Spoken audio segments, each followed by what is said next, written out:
L'alimentation du diabétique de type 2. Bonjour Marie. Bonjour Thibaut. Merci d'être là ce matin. Le diabète de type 2 est un diabète dit non insulinodépendant, c'est-à-dire que le pancréas fonctionne correctement, mais que la libération d'insuline est plus ou moins bloquée, bien souvent due à une surcharge pondérale.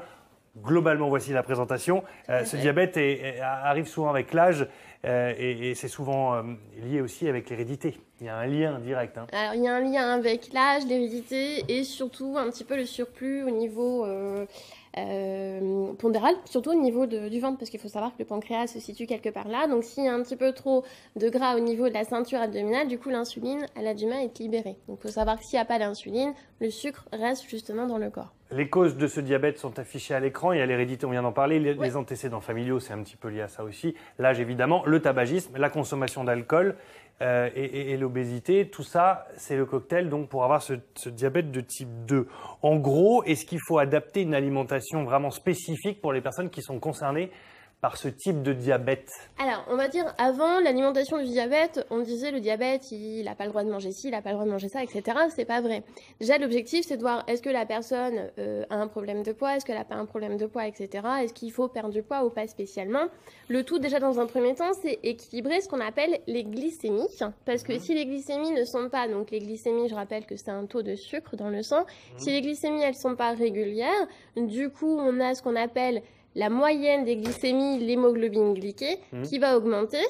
Et donc, du coup, ce qu'on appelle l'HbA1c sur une prise de sang qu'on peut voir ici. Et si elle est supérieure à 6%, on va développer des problèmes cardiovasculaires. Donc, la rétinopathie, des problèmes de reins, des risques au niveau des infections, etc. Donc, l'objectif, c'est que ça soit équilibré.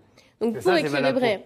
Globalement, pour l'ensemble de la population, mais principalement pour un diabétique, si ces glycémies ne sont pas équilibrées, du coup, ça, c'est pas bon. Donc, l'objectif, c'est les 3 piliers, le traitement médicamenteux, l'alimentation équilibrée et après, l'activité physique. Donc ça, c'est principal. C'est ce que nous dit Nicolas sur Facebook. Il dit, c'est simple, il faut manger de la vraie nourriture non travaillée par l'industrie. Fruits, légumes, poissons, volailles, de l'eau, du thé, du café et du sport. Il a tout résumé là. Alors tout à fait. En général, c'est l'équilibre alimentaire comme on a déjà vu, mais principalement, l'objectif principal, c'est d'équilibrer les doses de sucre tous les jours. Donc les sucres, on les retrouve principalement dans les sucres lents, les pâtes, le riz, la semoule. Il faut éviter les sucres rapides comme les gâteaux, le chocolat, les bonbons. Mais l'objectif principal, c'est d'avoir des bonnes glycémies, donc c'est-à-dire manger des féculents à index glycémique bas, c'est-à-dire non transformés.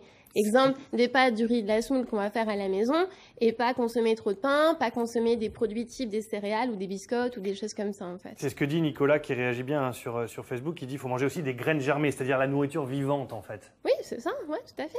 Donc l'objectif c'est des féculents, des légumes, des bases de viande très peu grasses, des produits laitiers peu gras. On modère la prise d'alcool, un petit verre de vin rouge, c'est très bon pour la santé, mais pas trop d'alcool fort. Donc, un panel de tout. Donc, l'alimentation du diabétique, je dirais que c'est l'alimentation pour tout le monde. C'est l'alimentation la plus équilibrée qu'on devrait avoir. Et on fait attention à bien doser ses féculents comme il faut. Parce que dans les féculents, il y a du sucre. Et si un jour, on met ça, demain ça, après-demain ça, les glycémies, elles sont comme ça. Et l'objectif, c'est d'avoir des glycémies vraiment stables, en fait. Donc l'idéal, c'est de se préparer, par exemple, un menu un peu type sur tout au long de la semaine, ou est-ce qu'on peut improviser un peu la nourriture en fonction des rythmes de vie aussi qui sont... On peut improviser. Le tout, c'est de comprendre qu'il faut du sucre le matin, le midi, moins le soir. Donc en fait, le tout, c'est manger du pain le matin, manger des féculents le midi et bien dosé, et un panel de légumes vraiment sur le soir, comme on a déjà vu. Après, l'idéal, c'est de faire... sur une semaine, pourquoi pas des menus pour que ça soit beaucoup plus simple, mais on peut improviser aussi. Est-ce qu'il faut respecter les 3 repas de manière générale Toujours, parce qu'en fait, le diabétique, s'il ne mange pas bien ces 3 repas, il va avoir ce qu'on appelle les hypoglycémies. Donc, les hypoglycémies, c'est une baisse de sucre dans le sang, et là, du coup, on va pas être bien. Donc, l'objectif, c'est toujours 3 repas dans la journée, voire quelques collations au besoin, mais la structure des 3 repas, ne jamais sauter de repas, en fait.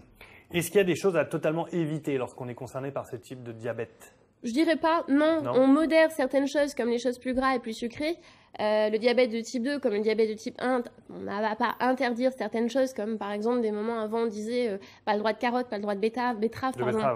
Mais ça c'est totalement faux en fait. Il y a une différence entre la carotte crue et la carotte cuite en termes de glycémie, c'est-à-dire que la carotte cuite à la cuisson, le pouvoir sucrant il va augmenter. Donc certes, Mais c'est pas pour autant que la glycémie, elle va augmenter quand on va manger des carottes.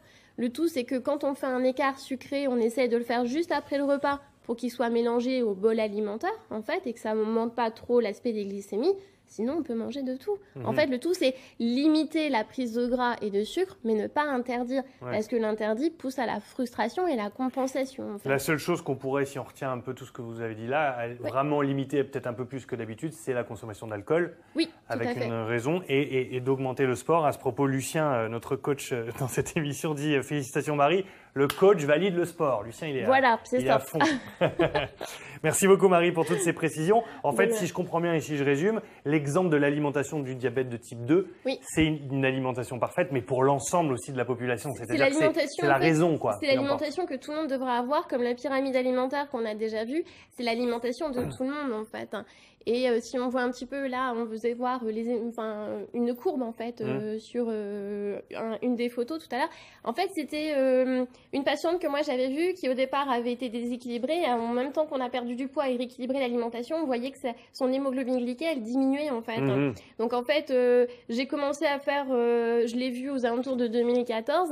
Et après, du moment qu'elle a perdu du poids, on a perdu une dizaine de kilos et qu'elle a rééquilibré surtout sa dose de féculents, et ben on voit que son hémoglobine glyquée elle a diminué et c'est ce qu'ils font en fait. Parce que plus c'est haut et plus on peut avoir des complications au long terme. Merci beaucoup, merci pour tous ces conseils et toutes ces précisions et merci à vous aussi d'être intervenu. Merci à Nicolas qui nous a apporté ses connaissances sur le sujet. Merci Marie. Quelques réactions sur internet, peut-être aussi Anne-Sophie avec les mails que vous avez reçus ou des réactions qui m'auraient échappé, ça arrive.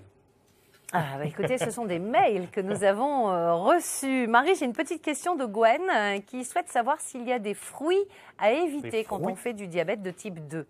Alors, les fruits sont très sucrés, donc il faut savoir que entre fruits et légumes, les fruits sont carrément plus sucrés que les légumes en général.